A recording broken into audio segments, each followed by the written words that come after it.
नमस्ते everyone, this is your educator Apoorva और this is a day 3 जहाँ पे हम महाराष्ट्र सेट के प्रीवियस ईयर क्वेश्चन को सॉल्व कर रहे थे। आज हम 2025 के इकोलॉजी का तीसरा क्वेश्चन सॉल्व करने वाले हैं, जहाँ पे पूछा है the process by which the species composition and habitat in an area changed over time until it's replaced by the climax community the term as.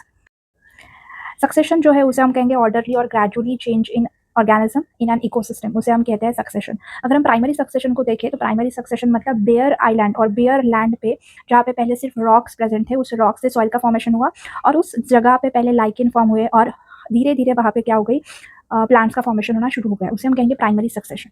Secondary succession अगर हम देखें तो सेकेंडरी सक्सेशन मतलब वहाँ पे पहले प्लांट्स प्रेजेंट थे but fire के कारण, फ्लड के कारण वहाँ से सारे प्लांट्स चले गए और फिर से कम्युनिटी डेवलप होना स्टार्ट हो गई, उसे हम कहेंगे secondary succession. That is regrowth of plant in the forest after the fire. अगर हम कम्युनिटी सक्सेशन के बारे में देखें तो that is a gradual change in the species composition and structure of the community over the time due to the natural changes and interaction. So community succession में क्या होता है कि एक स्पेसीज जो है वो दूसरे स्पेसीज को फॉर्म करने के लिए मदद करती है। जैसे पाइनॉर स्पेसीज जो है वो क्या करेगी, इंटरमीडिएट कम्युनिटी को फॉर्म करेगी। अलग अलग इंटरमीडिएट कम्युनिटी फॉर्म होने के बाद वहाँ पे क्या होगा, फॉरेस्ट का फॉर्मेशन होगा।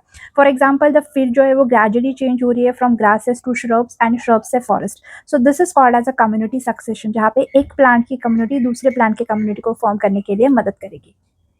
अगर हम इकोलॉजिकल सक्सेशन को देखें तो इकोलॉजिकल सक्सेशन ये ब्रॉड टर्म है जहाँ पे नेचुरल और ग्रेजुअल चेंजेस हो रही है structure of ecosystem over the time leading to the more stable community. Ecological succession में डायरेक्टली इकोसिस्टम चेंज हो रही है, यहाँ पे biotic along with that abiotic factors दोनों चेंज हो रहे हैं, इसीलिए हम इसे इकोलॉजिकल सक्सेशन कहते हैं। अगर दोनों का डिफरेंस हम यहाँ पे देखें कम्युनिटी सक्सेशन और इकोलॉजिकल सक्सेशन का, तो कम्युनिटी सक्सेशन में ग्रेजुअल रिप्लेसमेंट होती है one community by the another, but ecological succession is a broader and more inclusive process जहाँ पे कम्युनिटी भी चेंज होती है और इन्वायरमेंटल फैक्टर्स भी चेंज होते हैं। अगर हम एग्जाम्पल देखें तो अगर हम कम्युनिटी सक्सेशन का एग्जाम्पल देखें तो जहाँ पे ग्रासलैंड श्रबलैंड में कन्वर्ट होती है, श्रबलैंड वुडलैंड में कन्वर्ट होती है और वो आखिर में फॉरेस्ट में कन्वर्ट होती है।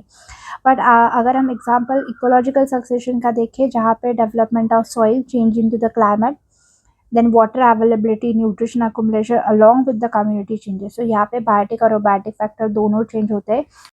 सो अगर वापस हम क्वेश्चन पे आए और देखें तो यहाँ पे हमें इजीली आंसर मिल जाएगा क्योंकि क्लाइमेक्स कम्युनिटी तक पहुँचते हैं लेकिन कंपोजिशन और हैबिटेट दोनों चेंज होके।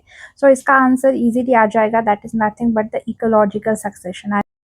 I hope you got the questions. If you have any query regarding the question, please comment in the comment box. Stay focused and stay connected with me. Let's togetherly crack Maharashtra set.